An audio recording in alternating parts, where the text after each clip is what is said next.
Bien, buenos días. Vamos a comenzar la clase que la va a dar el doctor José Luis Nicola. Vamos a comenzar con responsabilidad Buen extracontractual. día, profesor, no se lo escucha. Sí, se le escucha perfectamente. Yo estoy, Sí, no, está perfecto, profesor. a ver, bueno, capaz que son ustedes ahí que tienen muteado la computadora o el teléfono o de donde lo estén tomando. Bien, les decía que bueno, el viernes tenemos el parcial, ¿no? Me dicen que no. No, pero Que este viene, viernes no, profe. profe. No, 28. 28. Ah, 28, perfecto. profesor. Está, bueno, entonces a mí me parecía que era el 28, pero teníamos agendado el 21, me decían mis asistentes el 21 y incluso creo que cuando habíamos fijado la jornada de cuantificación habíamos visto. No, yo el que cambié fue el de. Ah, claro que El sí, 28 claro. cambió usted. Cambié porque Quedaron justo los dos en la misma Bedelía, fecha. sí, Bedelía me hizo cambiar, ¿no? Fijó ella la fecha cuando estaban los salones disponibles para el 28 de noviembre. A ver, Claudia Teixeira parecería que tiene un problema con el audio. Tal vez sea que estás muteada tu dispositivo. Bueno, si no me escucha, no le voy a poder. Bueno, entonces mejor. Así no tenemos que hacer el repaso de lo que iría, o por lo menos unos primeros minutos para dar un repaso de lo que iría, sería para el otro miércoles. Bien, mi intervención principalmente, además para aclarar un poco esto de las fechas, es para aclarar esa duda con respecto a la pregunta de daño moral o extrapatrimonial, que también me la planteó una alumna, Sasha, en EVA, y le respondí. La pregunta correcta es que el criterio de distinción entre el daño patrimonial y extrapatrimonial es el ámbito donde repercute la lesión al derecho o interés, y no a un interés patrimonial o extrapatrimonial. ¿Por qué? Porque puede haber una lesión al interés patrimonial que cause un daño extrapatrimonial y una lesión a un interés extrapatrimonial que cause un daño patrimonial. Por ejemplo, una lesión a un interés extrapatrimonial, una lesión al derecho al honor o al derecho a la imagen, puede repercutir en el ámbito patrimonial y generar un daño patrimonial. Por ejemplo, las pérdidas de utilidades o beneficios que le pudieran causar, por ejemplo, una noticia falsa o una injuria, ¿sí? O la utilización de la imagen en forma indebida,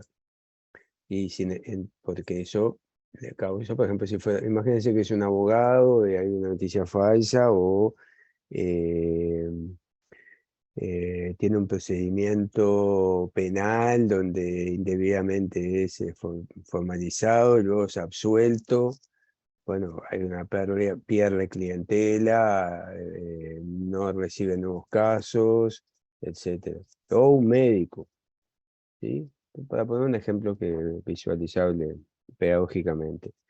Ahora, puede haber una lesión a un interés patrimonial que cause un daño extrapatrimonial. Por ejemplo, está haciendo una mudanza, para poner un caso de jurisprudencia, y tienen el piano que hace 100 años que está en la familia, que fue de abuela, fue la mejor pianista del Uruguay, reconocida mundialmente. El piano de Steinway, que tiene un valor, pero para la familia tiene un valor extrapatrimonial. Bueno, se suelta la linga y que el piano se destruye. Entonces hay un valor extrapatrimonial, un valor de aflicción con respecto pero la lesión fue un interés patrimonial, que es el derecho de propiedad sobre un determinado bien, o un auto que siempre estuvo en la familia, Es decir, puede haber una adhesión a un interés patrimonial que cause un daño extrapatrimonial. Entonces, el criterio no es, cuando dice la adhesión a un interés patrimonial o extrapatrimonial, esa pregunta no es correcta. Porque eso no es lo que lo distingue, porque lo que lo distingue es dónde repercute, en qué esfera es que repercute. Sí, ahora le respondo de chat, pero ahora quiero que se consiga esto porque es un error muy común. Además, es un error, ya que lo plantearon, es un error común en los parciales y en el examen. Y está muy claro ahí en el material, en el tratado, en el capítulo del tratado. Es el tema de los criterios de distinción, porque Gamarra lo trabajó mucho. Esa posición había una posición que sostuvo Ferreira, que era el interés, si era patrimonial o extrapatrimonial, determinar un daño patrimonial o extrapatrimonial, fue rebatido por Gamarra. Ya Peirano se lo había rebatido, y después todos los que han trabajado daño moral o extrapatrimonial, Beatriz Venturini, que es la tesis de la aspirantía, Dora Zafir, Santiago Carnelli, quien les habla, todos se han pronunciado, y la jurisprudencia, de que no es el interés patrimonial o extrapatrimonial, sino donde repercute. Entonces, les quería dejar aclarado ese tema porque se plantearon la duda en la clase pasada, y también en EVA. Bueno, prefiero siempre explicarlo para que quede claro de acá a futuro. Así que me pedían los temas. Bueno, vamos a dar responsabilidad extracontractual. Tienen ahí como material principal el capítulo sobre responsabilidad extracontractual en el Tratado de Derecho de Daños de quien les habla. Vamos a dar en primer término de responsabilidad por hecho propio. Luego, dentro de la responsabilidad por hecho propio, la responsabilidad por hecho de las cosas, ¿sí? El 1319, el 1324, ¿sí?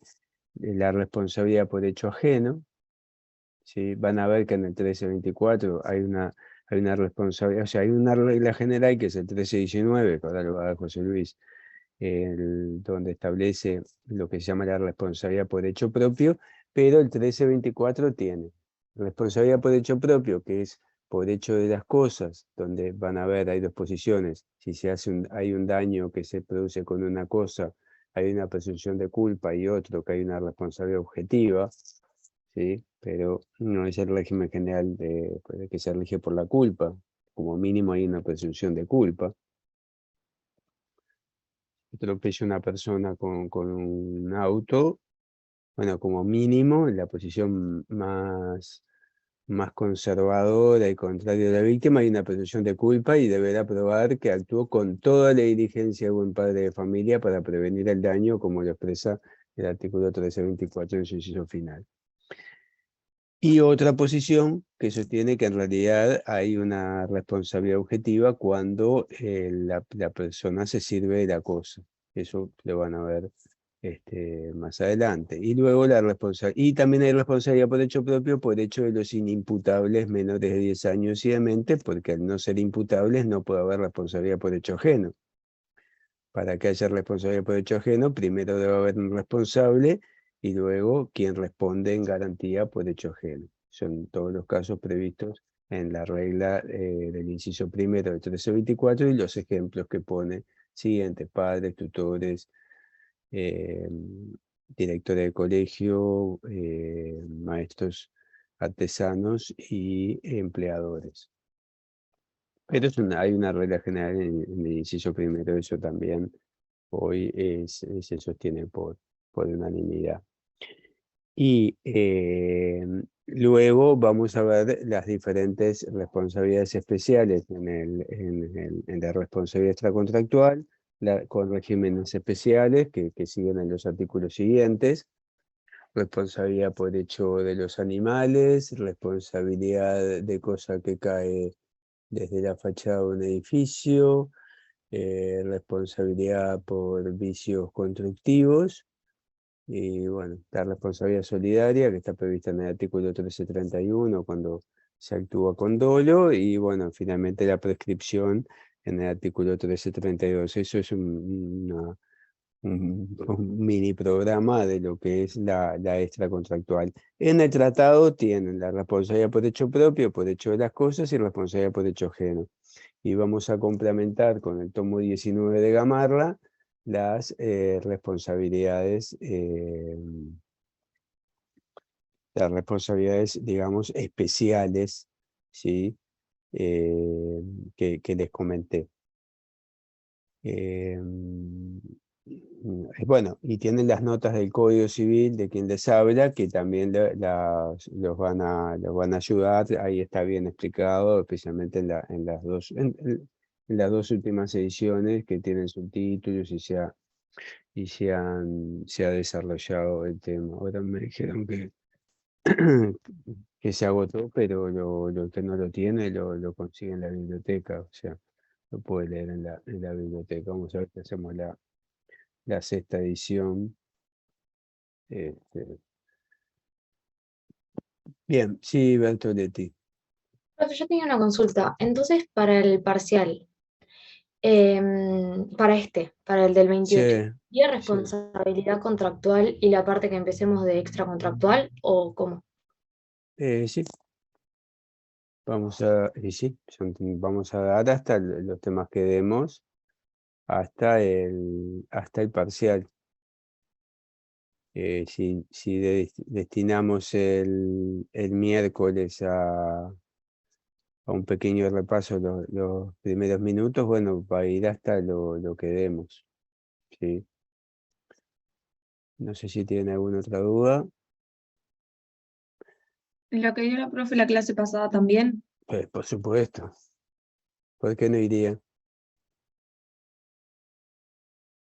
Además es un tema importantísimo, cláusula penal. Sí, cláusula penal. Ayer estaba viendo en el estudio un caso de el constructor hace la constructora y bueno, y después no hace una cláusula penal. No pone cláusula penal, una cosa totalmente extraña, porque ¿qué pasa? Si pedís la resolución del contrato, es muy importante la pena, porque no puedes pedir los daños que el otro, como daño, que ya se los expliqué, el valor de la prestación. Si todavía no construiste, no le puedes pedir lo que valía la construcción que no hiciste, porque no la hiciste. Pero para eso está la cláusula penal, para sancionar al daño en determinadas maneras. Yo creo que es importante, y Victoria se los explicó muy bien. Aparte también hay que diferenciar con liquidación anticipada de daños y perjuicios, porque ahí hay que probar el daño. Lo que hacen las partes es fijar el monto de los daños. Y además porque si en algún momento se tienen bueno, trabajan en un estudio, se van a cruzar con algún contrato del derecho angloamericano, y ahí todos los contratos tienen los liquidated damages, que son una liquidación anticipada de perjuicios, y está prohibida la cláusula penal en ese derecho. Es decir, tiene que tener esos conceptos, así como los de Arlas, y también es importante la excepción de contrato no cumplido, porque es la gran defensa que se tiene cuando es demandado el deudor, porque el acreedor para demandar tiene que haber cumplido con sus obligaciones o demostrar que en ese momento puede cumplir. Entonces, me demandan utilizando el remedio o medio de tutela o acción que fuera, y entonces el deudor demandado, que también en los contratos bilaterales o cinemáticos es acreedor, dice, bueno, pero entonces, pero yo no cumplí, pero usted no cumplió tampoco, excepción de contrato no cumplido. Y bueno, Esos son los temas, sí, claro que van de contractual, muy importante, y van todos los temas, que además es muy fácil porque tienen, bueno, el tema contractual no es fácil, pero sí cómo estudiarlo, en qué orden. Tienen el incumplimiento, los tipos de incumplimiento, los medios de tutela, acciones o remedios, cuándo corresponde cada remedio con cada uno, qué tipo de daños, qué daños se pueden pedir con cada uno de los remedios, ¿sí? Y luego tienen lo que dio la doctora Suárez, la cláusula penal, la liquidación anticipada de daños y perjuicios, las arlas, la multa penitenciaria y la excepción de contrato no cumplido. Ahí tienen los, todos los temas que, salvo los de la clase pasada, que están en el tomo 18 de Gamarra, que en especial les recomiendo el actualizado por el profesor Caumón y por quien les habla, porque tiene todo, como le dije, la actualización en negrita de lo que nosotros le agregamos y que en vida del profesor Gamarra nos pidió que lo actualizáramos. Y toda los otros temas los tienen en el capítulo de incumplimiento y remedios que está subido a él. Bien, y bueno, no teniendo más nada, salvo que alguien tenga alguna otra pregunta, los dejo con el doctor Nicola. José Luis, te paso la palabra. Profe, yo quiero hacerle una pregunta, que es otra pregunta. Por casualidad, ¿usted ya entregó, ¿cómo se llama? De los que dimos el examen de obligaciones. Ya los entregué, sí. Gracias. Sí que los tiene Belía. Eso se estará procesando, analizar todo el tema de revalias, creo que demora un día o 2 días en subirlo. Vale, Bien. gracias. Bien, perfecto. Andrés, gracias. Voy a ver si puedo compartir pantalla. Espera que te hago co-anfitrión, espérame un Ahí segundito. Ahora creo que sí. Ahora sí, a ver. Bueno, vamos a compartir pantalla. A ver si me deja. Aquí está. ¿Todo lo ven? Ahí preguntan sobre el parcial. Sí, el parcial va a ser 10 preguntas con 5 opciones, una correcta y las otras 4 de método. Ese mismo tema, y el último van a ser 6 preguntas. Y ya no intervengo más. Adelante, José. Bien. Bueno, confírmeme si se ve el PowerPoint. ¿Todos están viendo la pantalla? Sí, profe. Bien. Sí, profe, se ve. Sí, se ve. Yo voy a estar viendo el PowerPoint, no los voy a ver a ustedes, así que, pero sí los escucho. Cualquier consulta o duda que ustedes tengan, simplemente habilitan el micrófono y sin perjuicio cada tanto voy a estar viendo a ver si hay alguno con mano levantada, pero no duden en interrumpir. Bueno, el objetivo de esta clase es ingresar con este tema que es la responsabilidad extracontractual. Hay muchas cosas de la responsabilidad extracontractual que ustedes ya fueron viendo, que en realidad fueron cuestiones comunes a todos los ámbitos de la responsabilidad civil. Por ejemplo, vivimos todo el concepto de responsabilidad civil, cómo se inserta en el derecho de daños, también vimos todo lo que es los componentes de la responsabilidad civil, cómo funcionan y particularidades respecto de cada uno de los subsistemas, ¿no? El contractual, el extracontractual y el del consumo. La idea es enfocarnos, así como se vio con la responsabilidad contractual, en este caso con la extracontractual, en aspectos particulares de este subsistema, más allá de aquellos aspectos más generales que vimos en relación a todos los subsistemas. Y para eso, como bien señalaba el profesor Mariño, la idea es ver la regla general de la responsabilidad civil extracontractual, que está en el Código Civil, y posteriormente también la responsabilidad por hecho propio, diferenciándola de la responsabilidad por hecho ajeno.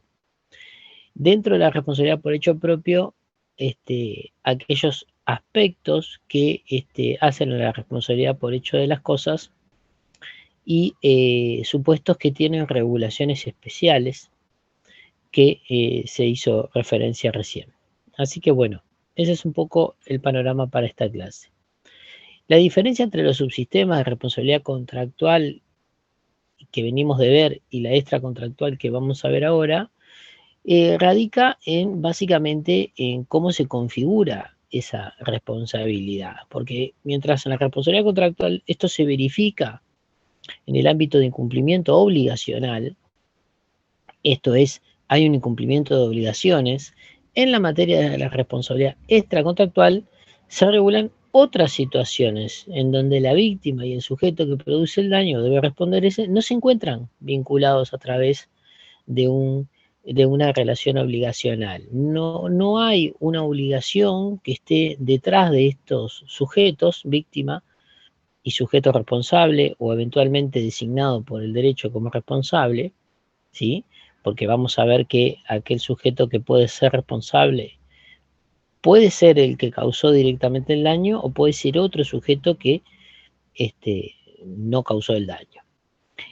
Pero aquí, detrás de esto, detrás de ese vínculo entre la víctima y el responsable, no hay una obligación, sino que hay, en definitiva, ¿sí?, el incumplimiento de un deber genérico de no dañar a otro, ¿sí?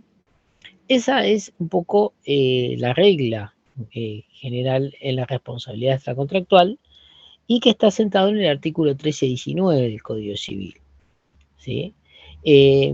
Lo que ponemos son 3 ideas básicas en esta diapositiva. La responsabilidad extracontractual del sujeto que causa el daño más allá que el sistema jurídico puede designar a otro para asumir la obligación indemnizatoria, infringe el deber genérico de no dañar. Todo parte de una persona que infringe ese deber genérico de no dañar y con eso causa un perjuicio a otra u otras personas. Esto es una idea central dentro de la responsabilidad y dentro de este aspecto el deber genérico, como vimos al principio de la materia obligaciones, y ustedes vieron a ver cuando vieron las diferentes situaciones, se acuerdan que hablaron de la obligación, de la carga, del deber genérico, de todas diferentes situaciones en donde lo que caracterizaba el deber genérico era aquella posición del sujeto que tenía, por un lado, una persona que tenía un derecho frente a todos, en este caso a no ser dañado, y por otro lado, un deber genérico que tenemos todos de no dañar a otros, ¿sí? No se tiene frente a un sujeto concreto. Yo no puedo decir que tal persona tiene el deber genérico de no dañarme y yo no debo dañarlo o tengo el derecho a que no me dañe, sino que esto aplica a todos los sujetos que viven en sociedad. Y esto estamos hablando de el sistema jurídico uruguayo. Y esto es lo que fundamenta y permite que dos personas que de repente nunca tuvieron ningún tipo de contacto, son absolutamente desconocidas, terminen relacionadas a través de un supuesto de responsabilidad extracontractual, como sucede claramente cuando lo vemos en un accidente de tránsito o en cualquier otro hecho donde no exista una relación o un vínculo o una obligación detrás de ese incumplimiento. Bueno, y el sistema jurídico otorga a quien ha padecido ese daño en la responsabilidad extracontractual, un conjunto de medios reparatorios del perjuicio que ese sujeto padeció. Así como en la responsabilidad contractual otorga un conjunto de remedios para que la víctima pueda resarcirse el daño, ¿sí? En materia extracontractual también el sistema jurídico otorga un conjunto de remedios para reparar este perjuicio que padeció, ¿sí? ¿Hasta acá vamos bien o voy muy rápido? Está bien, profe. Bien. Bien, volvemos. ¿Cuáles son entonces estos remedios que están dentro del sistema jurídico uruguayo? Bueno, hay un primer remedio reparatorio básico, que también está en la responsabilidad contractual, que es la obligación indemnizatoria. Esto es la obligación que le impone el sistema jurídico a esta persona responsable para que se haga cargo de ese daño que padeció la otra persona. ¿Cómo lo hace? A través de una obligación indemnizatoria que, ¿cuál es la regla? Que vemos que ocurre en casi todos los casos que conocemos, es la indemnización a través de una suma monetaria. ¿Sí? Se impone un monto dado por concepto de daños y perjuicios que puede abarcar los diferentes supuestos de daños y perjuicios que ustedes ya conocen, dentro del juicio de responsabilidad y a cargo de ese sujeto que se considera responsable. Por ejemplo, si hubo el accidente de tránsito, lo que ya vimos del daño emergente, lo que ya vimos del lucro cesante, daño patrimonial, extrapatrimonial en sentido amplio en general. Bien. A ver. Ahora sí. Pero existen otros remedios que establece el sistema jurídico que van más allá de esta obligación indemnizatoria, que son algunos remedios particulares que están dentro de algunas leyes especiales. ¿Sí? La regla general, ya dijimos, es la reparación de daños y perjuicios a través de la imposición de una obligación indemnizatoria o reparatoria y lo que se traduce en una suma de dinero. Esa es básicamente la regla. Pero hay otros remedios que también es bueno que ustedes sepan, cómo ocurre en materia de medios de comunicación, el derecho de respuesta. La ley 16.099, que se llama ley de prensa, se le denomina ley de prensa, esta ley en los artículos 7 a 17 regula lo que se conoce como el derecho de respuesta. Y el derecho de respuesta, según el artículo 7, es un derecho que le corresponde a todas las personas que se han visto agraviadas, afectadas por una información falsa o inexacta. Se trata de una información no verdadera o inexacta, que no es exacta frente al sujeto víctima, y esta persona, además de las acciones que pueda tener civiles y penales, puede impulsar, independientemente de estas acciones, lo que se llama el derecho de respuesta. Esto es, pedir que un órgano judicial condene al medio de comunicación a publicar la versión de los hechos o la corrección que esta persona víctima padeció. ¿Sí?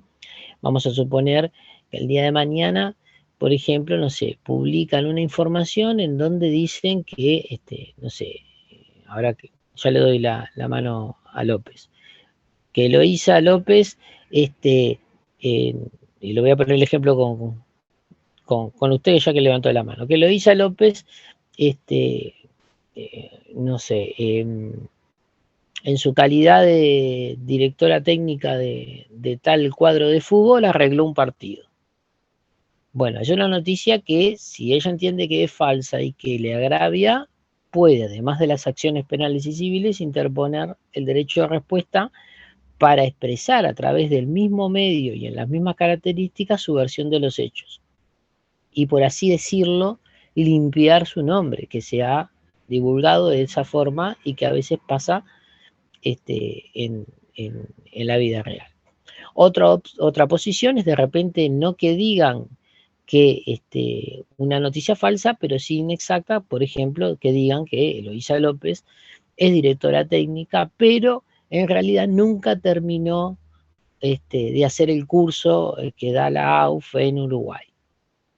Tiene un curso que lo obtuvo, no sé, en Honduras.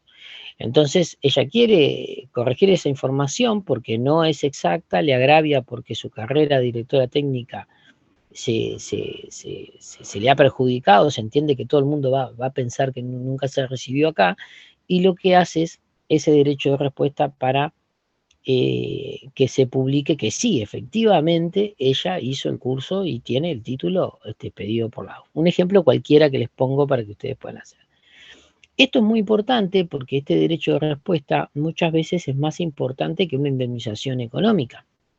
A veces cuando están los daños contra el honor, cuando se comete a través de un medio de comunicación daños que afectan el honor de una persona, limpiar esa mancha que se le ha echado sobre la persona es más importante que recibir un dinero, porque está en juego nada más y nada menos que la reputación y la imagen de esa persona frente a todos los demás. Entonces el derecho a respuesta es muy importante y existe una regulación específica a este respecto. López, ¿me iba a decir algo ya que levantó la mano? Sí, yo iba a agregar que cuando yo vi administrativo 1, recuerdo haber dado eso cuando, por ejemplo, se le pedía información a algún órgano del Estado o algo de eso, y la información no era clara o no era exacta, que me acuerdo que se podía pedir eso mismo, el derecho a respuesta, para que se aclare la información o se corrija o algo de eso. Me vino a la mente eso ahora, enseguida que lo dijo. Sí, cuidado con esto porque hay varios institutos que atienden a la información y no todos actúan de la misma forma. El derecho de respuesta solo procede con informaciones inexactas o agraviantes contra una persona determinada. Y ustedes lo que tienen que hacer es promover un juicio que es sumamente sumario, porque es muy corto, ante la justicia penal en este caso, para que le haga lugar o no al derecho de respuesta y obligue al medio de comunicación a que publique su respuesta. Otra cosa es cuando yo necesito información de un determinado ente o organismo o cualquier organismo que ustedes se imaginen, y ejerzo mi derecho constitucional de tener una respuesta en relación a algo que me interesa. Ahí se ejerce el derecho de petición, que es un derecho que está establecido en la Constitución, y eventualmente se pueden hacer otros mecanismos ya constitucionales. También está el mecanismo de acceso a la información pública de leyes particulares con varias cuestiones interesantes. Pero esto no lo tenemos que confundir con el derecho de respuesta. Acá el derecho de respuesta, yo no me dirijo ante un organismo estatal, no me dirijo ante un sujeto privado para pedir que, sí es el artículo 30, para pedir que ellos publiquen mi respuesta. Acá voy directamente a la justicia. Es el mecanismo que hay. En el otro caso, como el derecho de petición, la posibilidad de informarme a través del acceso a la información pública, es sí mecanismos administrativos que luego eventualmente pueden derivar, pero esto, ojo, cuidado, no es lo que estamos enfocando. Esto no es un mecanismo alternativo de reparación del daño. Me refiero al derecho de petición, al acceso a la información pública. Eso, sáquenlo del disquete para el parcial y para el parcial final. Acevedo. Hola, profe, buen día. Yo quería consultarle, o sea, para reparar el daño, la víctima puede recurrir, por ejemplo, al derecho de respuesta y a su vez también puede pedir la obligación indemnizatoria, ¿no? O sea, se pueden pedir combinados. Acción civil, reparatoria o indemnizatoria, y a la vez ejercer ese derecho de respuesta, porque, a ver, a veces a la persona solamente le basta con el derecho de respuesta, porque lo único que quiere es que eso que se dijo, que no era exacto o que es falso, se sepa por lo menos su versión de los hechos. Y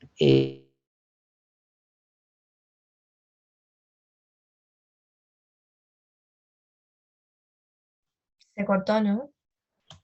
Sí, se cortó. Creo que se Ahora fue.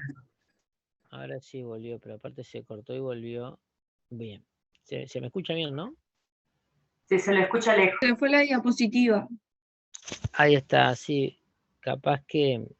Sí, pero ahora sí la ven. No. Todavía no. No. No.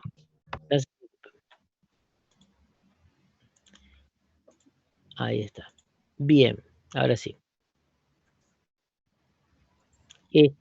Bueno, cierro con esto. sí me interesa que sea importante el tema de que como mecanismo alternativo a la reparación del daño está el derecho de respuesta. Y por otro lado, tenemos también el derecho, como a modo de ejemplo, ¿no? El derecho de la recomposición a la situación anterior prevista por los daños causados al medio ambiente. Esto está establecido en la ley que citamos en la diapositiva.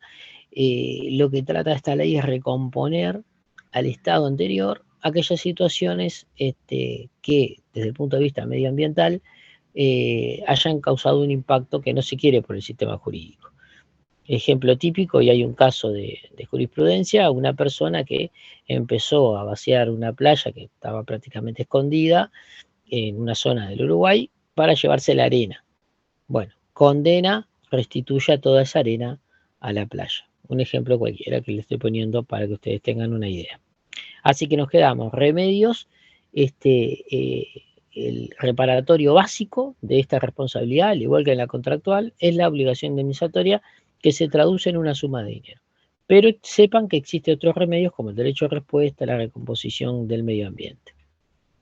Responsabilidad civil por hecho propio y por hecho ajeno. Esto es muy importante porque es una primer gran distinción que tiene este segmento de la responsabilidad civil extracontractual. La responsabilidad por hecho propio y la llamada responsabilidad por hecho ajeno. Y las dos hipótesis, los dos grandes segmentos, tienen a su vez varios subtipos de responsabilidad. La responsabilidad por hecho propio no es un concepto que abarque solo una cantidad de casos, sino que abarca varios supuestos. Y lo mismo van a ver con la responsabilidad por hecho ajeno. En cuanto al subsistema de responsabilidad civil extracontractual, que contiene estos dos ámbitos que se relacionan entre sí, porque ustedes van a ver cuando estén analizando la responsabilidad por hecho ajeno, que esta responsabilidad por hecho ajeno se funda en una responsabilidad civil por hecho propio. Primero tiene que haber alguien que cause el daño para conectarse, eventualmente, si la norma así lo dispone, con un sujeto que va a responder como garante. Básicamente tenemos estas dos grandes áreas, ¿sí? Y el sistema de responsabilidad extracontractual asigna esta responsabilidad civil al sujeto que causa el daño, y por eso es responsabilidad civil por hecho propio, el sujeto que causa el daño, y en determinadas situaciones a un tercero que por la vinculación que tiene con ese sujeto que causó el daño, por ejemplo es el patrono, por ejemplo es la persona que tiene a su cargo un menor pero imputable, tiene y es pasible de la responsabilidad por hecho ajeno. ¿Sí? Esta es la idea central para poder distinguir uno y otro segmento de esta, o vamos a decir, área dentro de este segmento de la responsabilidad. La responsabilidad extracontractual por hecho propio, bueno, tenemos algunas cuestiones que decir importantes, ¿sí? A esta responsabilidad por hecho propio también se le llama responsabilidad directa, o sea que cuando ustedes escuchen hablar la responsabilidad directa o indirecta, bueno, están haciendo referencia la directa a la responsabilidad por hecho propio y la indirecta a la responsabilidad por hecho ajeno, ¿sí? Y la responsabilidad por hecho propio o directa, que son sinónimos, es la que corresponde al sujeto cuya conducta causó el daño. La responsabilidad por hecho propio presenta diversos supuestos con regulaciones para diferentes casos cada uno de ellos. En primer lugar, lo que tenemos que ver es que hay una regla general de la responsabilidad por hecho propio que está en el artículo 1319 del Código Civil. Vamos a leer el 1319, a ver alguien que lo pueda leer.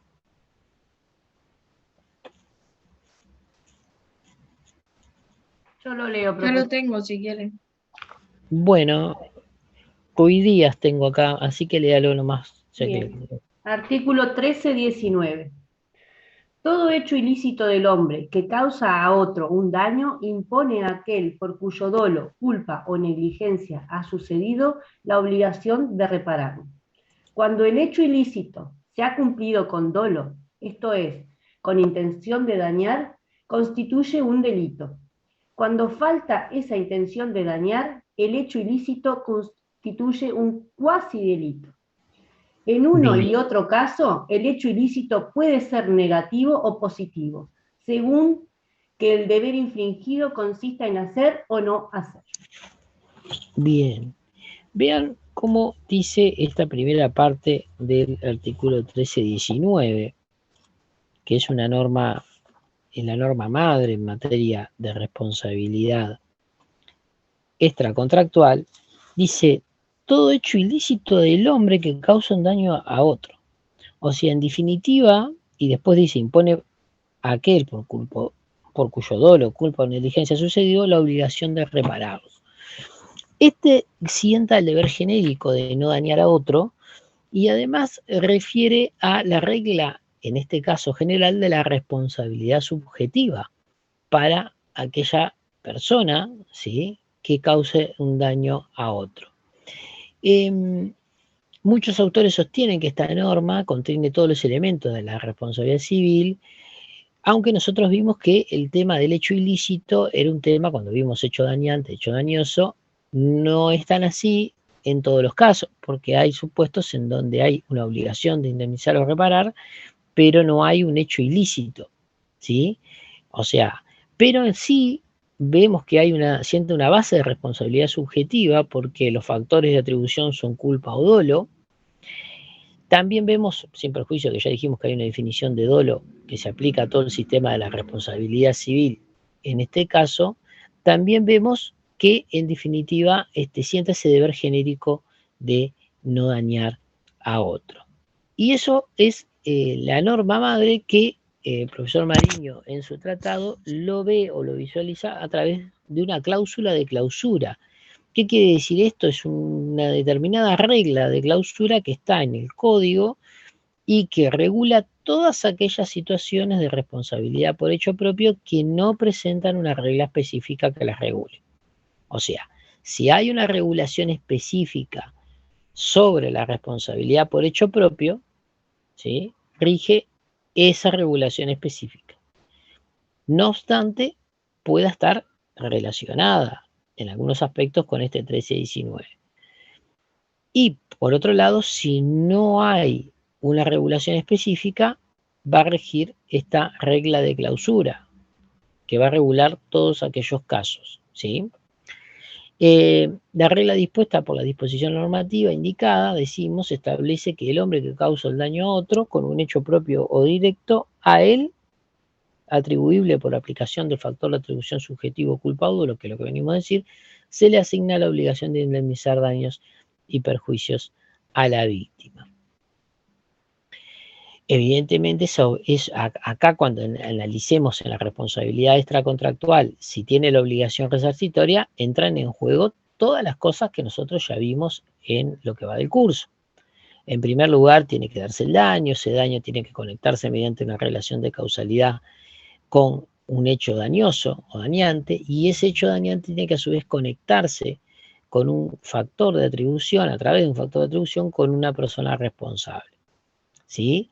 Y esto, vamos a decir, este proceso, este método de asignación de responsabilidad puede interrumpirse por el acaecimiento de una causa extraña no imputable, puede interrumpirse cuando vimos o puede no proceder la asignación de responsabilidad si se enerva la antijuricidad mediante una causa de justificación. Bueno, todo lo que ya ustedes ya vieron en términos generales se aplica a este proceso de asignación de responsabilidad. Ahora, fuera de ese supuesto general que está previsto en el artículo 1319, el sistema jurídico uruguayo contiene regulaciones específicas para diversos casos de la responsabilidad por hecho propio, ¿sí? No nos olvidemos que la responsabilidad por hecho de las cosas no es una responsabilidad por hecho ajeno. La responsabilidad por hecho de las cosas es responsabilidad por hecho propio. Las cosas en sí no tienen personalidad jurídica y por tanto no pueden ser sujetos de derecho, por tanto no pueden generar responsabilidad. Son cosas. Y más allá del concepto de cosa que vamos a ver más adelante, lo interesante es que siempre se asocia a los supuestos de responsabilidad por hecho propio. Y acá hay supuestos especiales, particulares, digamos, que tienen una regulación específica. Ya dijimos la responsabilidad por hecho de las cosas reguladas en el artículo 1324, inciso primero y final del Código Civil, la responsabilidad por hecho de los animales, que están en los artículos que ya hicimos incluso referencia a lo largo del curso, y la responsabilidad por daños causados por cosas que se arrojan o caen de un edificio, que también ya vimos en el curso algunas cuestiones, y se cita el artículo. O sea que sepan que está esa regla general del 1319 y regulaciones específicas que tienen particularidades, ¿sí? Que son distintas y que hacen distinto, por lo menos en algunos aspectos importantes, respecto de este 1319. Así, por ejemplo, cuando veamos la responsabilidad por hecho de las cosas, vamos a darnos cuenta de que en una versión tal vez, si se quiere, tradicional, la responsabilidad por hecho de las cosas, que está prevista en el inciso primero del 1324, se asocia con la presunción de culpa del inciso final. Digo en una visión tradicional porque hay actualmente un enfoque más moderno, si se quiere, que también entiende que hay en la responsabilidad por hecho de las cosas una hipótesis de el factor de atribución riesgo, cuando la frase del 1324 dice se sirve de la cosa, se entiende que se sirve económicamente y ya no se habla de un factor de atribución subjetivo, sino un factor de atribución riesgo. Cambia totalmente la interpretación, pero bueno, eso lo veremos para más adelante. La regla general de responsabilidad por hecho propio del artículo 1329, dijimos que es una cláusula general de la responsabilidad contractual que se encuentra en este artículo.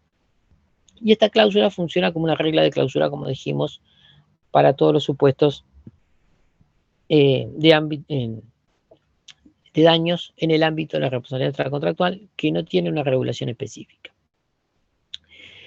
Luego tenemos que ver que dentro del concepto de responsabilidad por hecho propio y por hecho ajeno, incluso también, esto va a servir para una distinción entre ambas categorías, la imputabilidad juega un rol muy importante. Porque esto va a determinar en muchos casos si puede haber o no una hipótesis de responsabilidad por hecho ajeno, especialmente cuando vean el artículo 1324.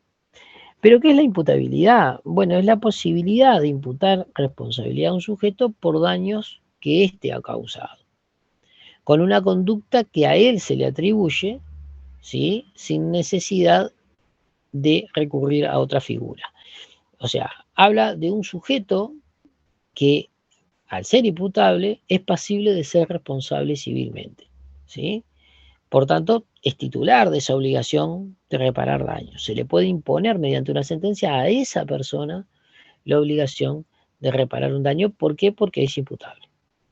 La propia sentencia puede decir que condena a esa persona y esa persona tiene la obligación de indemnizar el daño. Ahora, un sujeto es inimputable, lo contrario, cuando no es pasible de ser declarado responsable en un juicio de responsabilidad. El fundamento de la inimputabilidad es la ausencia de discernimiento, ¿sí?, entre entender y querer, y el sujeto es inimputable respecto de sus propios actos que causan luego daño. O sea, esta imposibilidad de poder discernir entre lo que se debe y lo que se puede hacer, en definitiva, puede obedecer o a un problema de madurez, ¿sí?, a un problema de madurez mental que a lo largo de la niñez y la adolescencia va cumpliendo etapas, o puede obedecer a una enfermedad psíquica, como puede pasar con los dementes, ¿sí? Sacando el caso de los dementes, que en realidad no hay una edad para ser declarado demente y para ser incapaz desde este punto de vista, el artículo 1320 del Código Civil fija una franja en cuanto a aquellas personas fuera de los casos de demencia en los que puede entenderse que van a ser imputables o inimputables. Lo fija, así como fija las edades de la pubertad en 12 y 14, en este caso fija la edad de la inimputabilidad, como lo hace la ley 18.000 La ley del Código de la Niñez y la Adolescencia. Ahora se me trabó, 17.823. ¿Por qué digo esto? Porque la otra vez era una franja uniforme. Esto es, establece los 10 años para ser imputable o inimputable. En el CNA, para ser pasible de un juicio infraccional, tiene que tener 13. O sea, establece una franja uniforme, ya no en 10, sino en 13, en donde se deja de ser niño y se pasa a ser niño o niña y se pasa a ser adolescente. ¿Sí? En este caso, la imputabilidad civil, en el artículo 1320, tienen que leerlo, al igual que el 1319 y todas las normas que estamos mencionando, en 10 años de edad.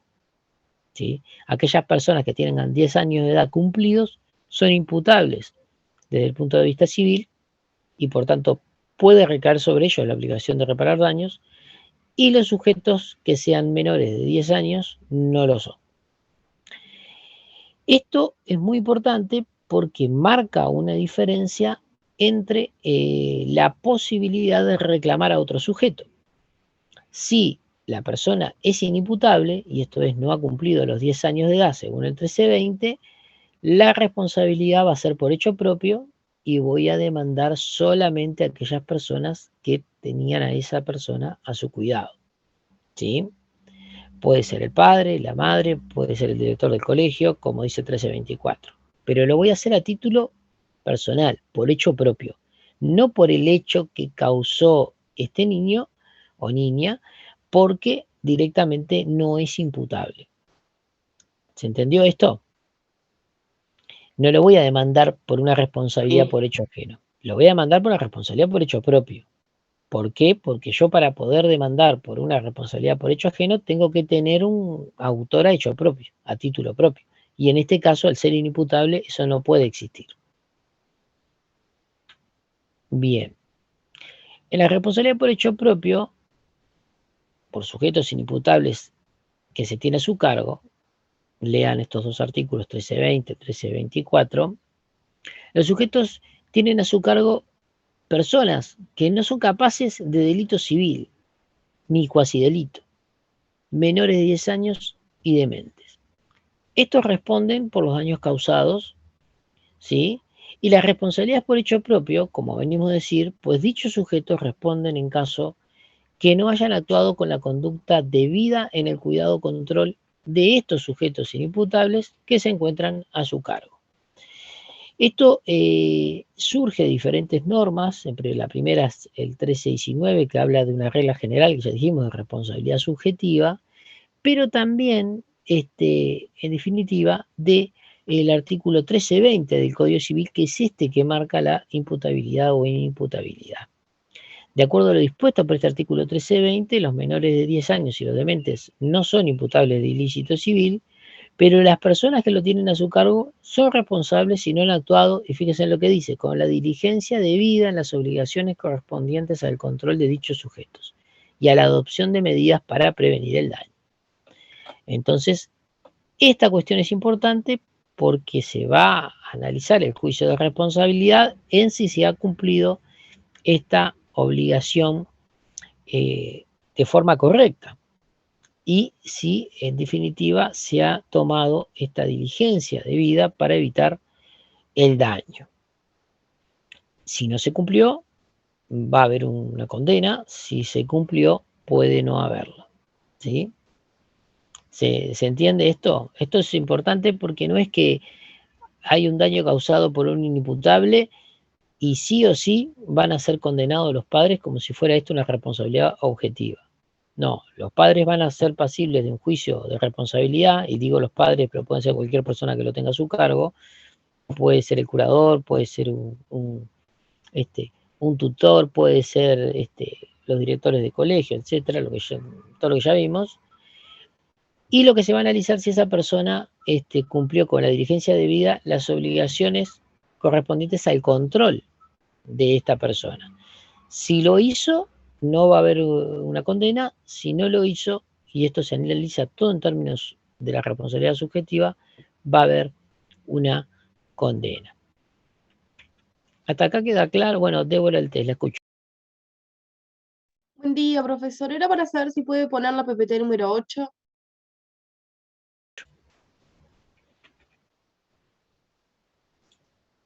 ¿Esta?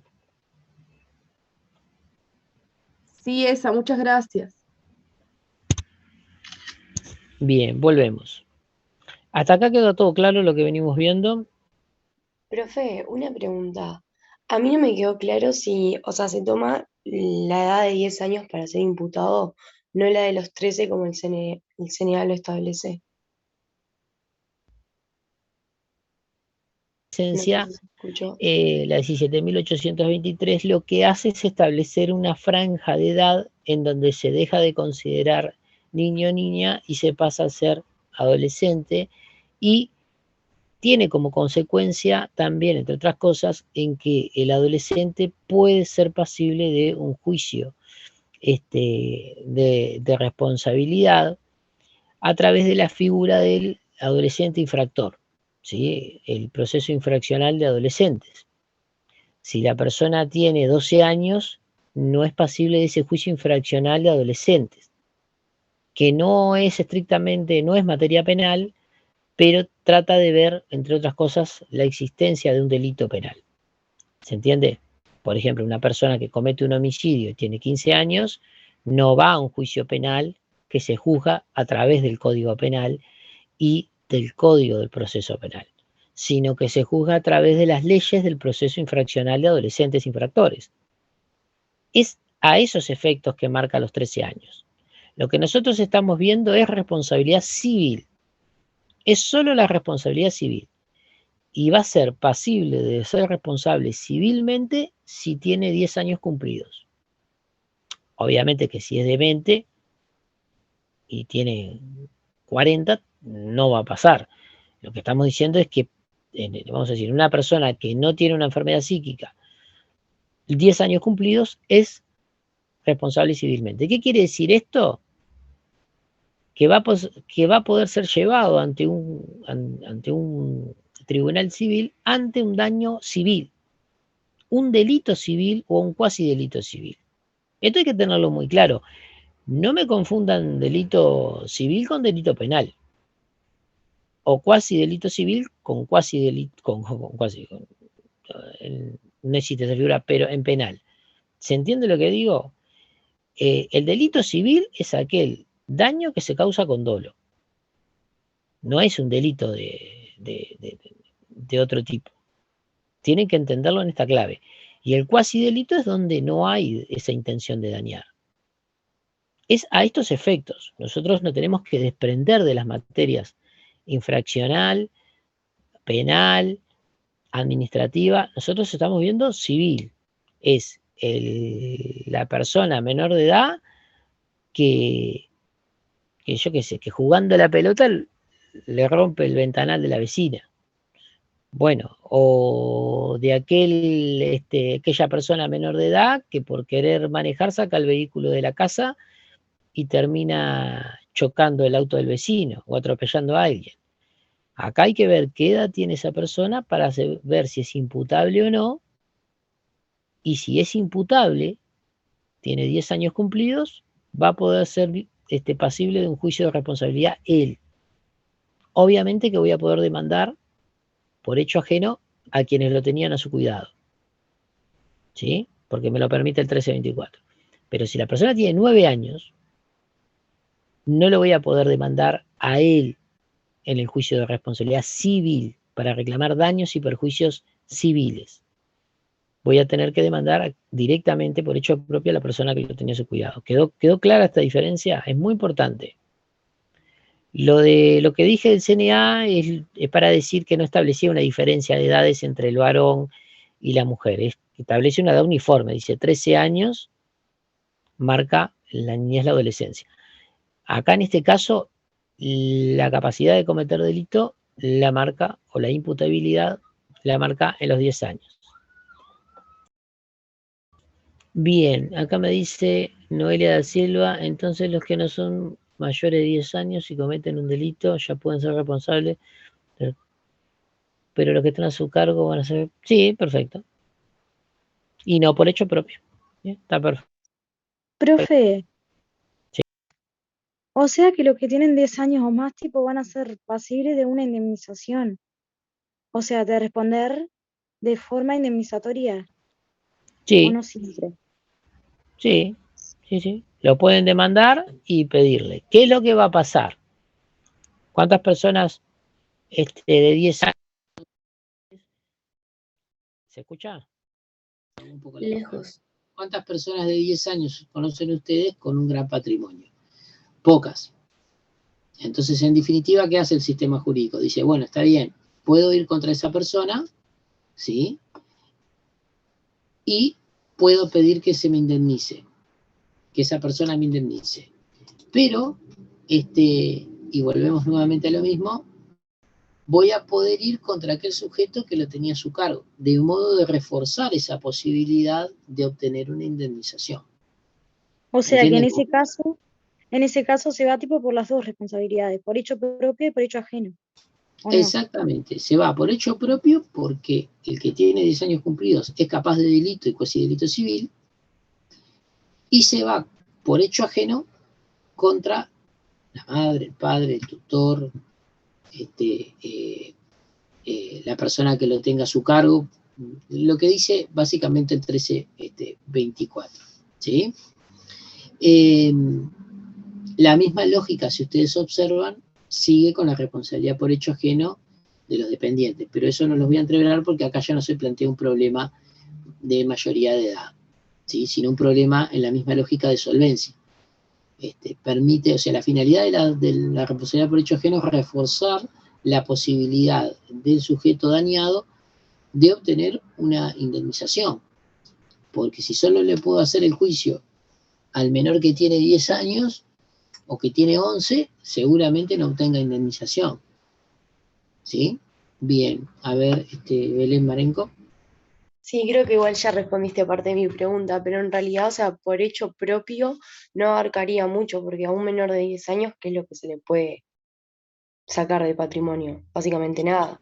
O sea, es como algo más metafórico, por así decirlo. Bueno, hecho propio al niño, pero más que nada se le hace a los padres para poder indemnizar su parte, ¿o no? Sí, ¿Qué le sí, parece? sí. Igual es como todo, o sea, a ver, yo pregunté cuántas personas conocían. Hay, José Luis, sí. a ver, Victorina, Victoria, ¿cómo estás? estoy sin cámara, hago una pequeña intervención. Discúlpame que te interrumpa. En realidad también tienen que pensar que esto va de un régimen de los 10 a los 17 años, ¿no? No estamos hablando de un niño de 10. Puede haber un jugador de fútbol y capaz que es más solvente el menor que los padres. O sea, hay que estar muy en el caso concreto acá, me parece. Entonces, piénsenlo también desde ese punto de vista. Lógico, o sea, estoy 100% de acuerdo con lo que está diciendo el profesor en cuanto a que lo habitual no es que haya gente de 15 años con un patrimonio importante, pero bueno, hay que estar al caso, el código lo permite y en algunas oportunidades puede ser muy útil. No interrumpo más, perdón. No, está perfecto y está bien la precisión. Era básicamente lo que decía, o sea, les preguntaba cuántas personas conocen ustedes de 10 años o menores de 18, porque esto va directamente hasta la mayoría de edad, ¿no? Con solvencia, sí, obviamente, seguramente no conozcan muchas, pero hay, y hoy día con este mundo, vamos a decir, que presenta otras características a lo que era capaz a la época de la sanción del código, no solamente personas que pueden tener una gran herencia, sino que se dan estas figuras en donde de repente una persona capaz que de 15 años firma un contrato millonario. Lo que pasa es que lo que apunta el codificador, ojo que también, la lógica también del codificador es, bueno, en la responsabilidad por hecho ajeno, en términos generales, cuando hablamos del dependiente. El empleado generalmente no es solvente. El que maneja la camioneta de la empresa, repartiendo los productos de la empresa, comercio a comercio, generalmente no tiene un patrimonio para solventar daños que pueda causar y que sea pasible por un juicio de responsabilidad civil. Esa es la regla. Obviamente que puede haber un empleado también que sea muy solvente. Hay que estar en el caso concreto porque hay que ver. Pero como de regla, el que maneja la camioneta no va a tener la misma capacidad de indemnizar que la empresa, La lógica es que si pensamos en la víctima, tenemos que tratar de ser responsable de la empresa también, porque de última la persona estaba cumpliendo una función para la empresa, que la empresa a su vez se beneficiaba económicamente, bueno, y todas las fundamentaciones que ustedes quieran hacer. El codificador establece esta responsabilidad por hecho ajeno y en definitiva permite la acción contra estas dos personas. ¿Sí? Bien. Ese sería básicamente el punto. Y, bueno, habíamos hablado de responsabilidad, comprende responsabilidad por hecho propio. El artículo 1324 es bastante complejo porque tiene varias cosas.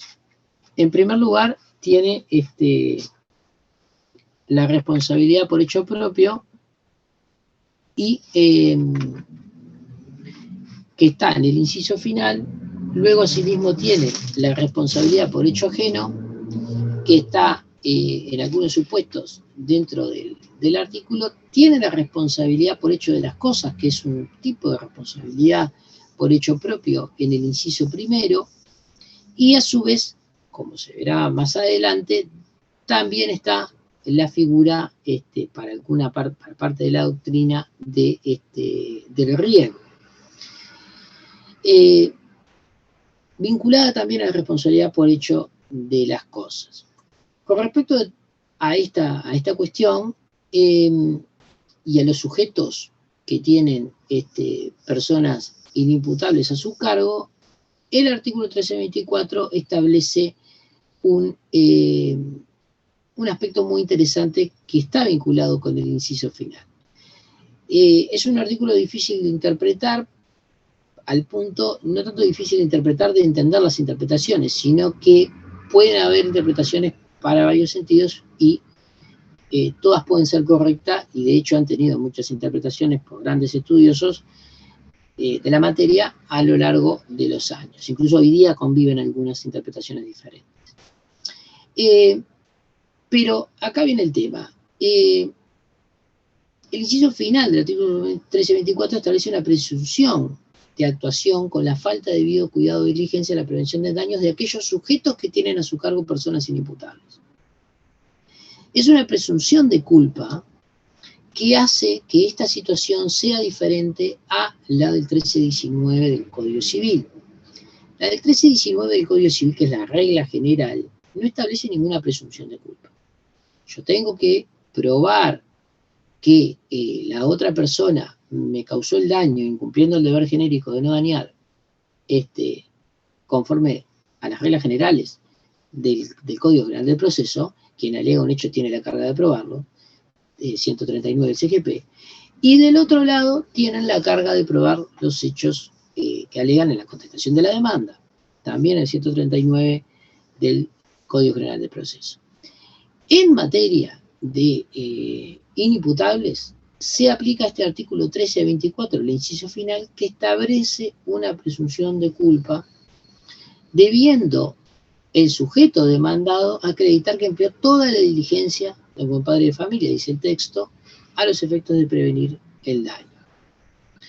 Y esto hace diferente a ese sistema de responsabilidad general. Por tanto, los padres, tutores, directores de colegio, maestros artesanos, que son todas las hipótesis que habla del artículo 1324, cuando hablamos de inimputables, responden en caso de daños causados por los menores de 10 años, solo se exoneran de responsabilidad si prueban que emplearon toda la diligencia como padre de familia para prevenir el daño. Esta cuestión también se aplica a los curadores, porque no nos olvidemos que el Instituto de la Curatela no admite la responsabilidad por hecho ajeno, porque la persona que tiene esta enfermedad psíquica no es capaz de delito y cuasi delito civil, y por tanto siempre va a haber una hipótesis de responsabilidad por hecho ajeno. Y esto es importante porque en materia de carga de la responsabilidad y carga de la prueba, beneficia a la víctima, al sujeto que está reclamando el daño. ¿Se entiende la diferencia con esto? Cuando vengan con el reclamo de la responsabilidad por lo que hizo esa persona que es inimputable, ¿sí? Que con 9 años le quitó el freno de mano de la camioneta e intentó salir a dar una vuelta y atropelló a alguien o dañó un vehículo, rige en este caso la presunción de culpa del inciso final del 1324. Ya no tengo que, vamos a decir, o sea, se invierte en ese sentido, por eso se habla de una responsabilidad subjetiva agravada, la carga de la responsabilidad. ¿Quién se ve beneficiado? La víctima. ¿Quién va a tener que probar que no actuó con esa culpa? Vamos a decir que actuó diligentemente, aquel padre, madre, tutor, director de colegio, maestro artesano, que lo tuviera a su cargo, que va a tener que probar que actuó con toda la diligencia como padre de familia para prevenir el daño. Estoy mirando por si alguno levanta la mano. Bien. Profesor, perdón, antes de que se vaya, ¿me puede explicar otra vez lo de la curatela? Porque no entendí. No, que, a ver, cuando uno habla cuando habla de la responsabilidad de los padres, madres, de los directores de colegios, como dice el 1324, uno siempre tiene que aclarar que estamos en la hipótesis de sujetos inimputables. Porque la persona puede ser imputable civilmente, esto es tener 10 años, seguir siendo menor, pero también seguir estar a cargo de un padre o madre, un tutor de lo que sea. No por el hecho de haber un padre o una madre, por así decirlo, la persona deja de estar en una categoría o en otra. Habrá que ver la edad y la situación concreta. Pero cuando hablamos de curadores, esto es evidente de que el curador siempre tiene a su cargo una persona que, sin importar la edad, va a ser inimputable. ¿Se entiende? Cuando ustedes si le ponen un caso y hablan de, bueno, tiene que atender a la edad. Porque si tiene 10 años, lo enfocan desde el punto de vista de responsabilidad directa e indirecta, hecho propio, hecho ajeno. Si tiene 9 años, dice llanamente, la única hipótesis es la responsabilidad por hecho propio. Y cuando hablen de curadores, ahí en ese caso no hay margen, no interesa la edad. Directamente es la situación de imposibilidad de comprender el mundo jurídico, de comprender los hechos y por tanto esa persona va a ser pasible no va a ser pasible de responsabilidad. Bien. Yo tengo las 9:17. A ver, vamos a ver por dónde venimos. Vamos a dejar responsabilidad por hecho de las cosas para la próxima instancia.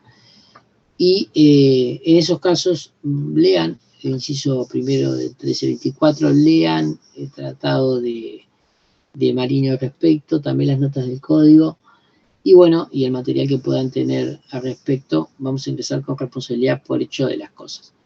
Posteriormente va a ir, sin repetir cosas que ustedes ya vieron, o sea, vamos a ir a responsabilidad por hecho de las cosas desde el punto de vista contractual con algunas cuestiones importantes, pero ustedes ya también vieron regímenes especiales en estos aspectos. Y después sí van a ir responsabilidad por hecho ajeno, ¿sí? Bueno, les dejamos un saludo a todos y bueno, éxito en el parcial. No hay parcial, profesor, es el otro viernes. No es el otro viernes, ¿es cierto? Es el 28. El 28, sí, es cierto. La clase que viene hacemos este cierre de esta parte y luego van a ir con la responsabilidad por hecho ajeno, que también es muy importante, es compleja, lean sobre eso. En Gamarra también está muy interesante el tema, está bien tratado, y obviamente en el código y especialmente en el tratado de derecho jurisprudencial. Así que el viernes que viene tenemos la clase y bueno, van preparando para el parcial del 28. Muy bien. Perfecto. Pasen bien. Hasta el viernes. Gracias. Gracias, profe. Gracias.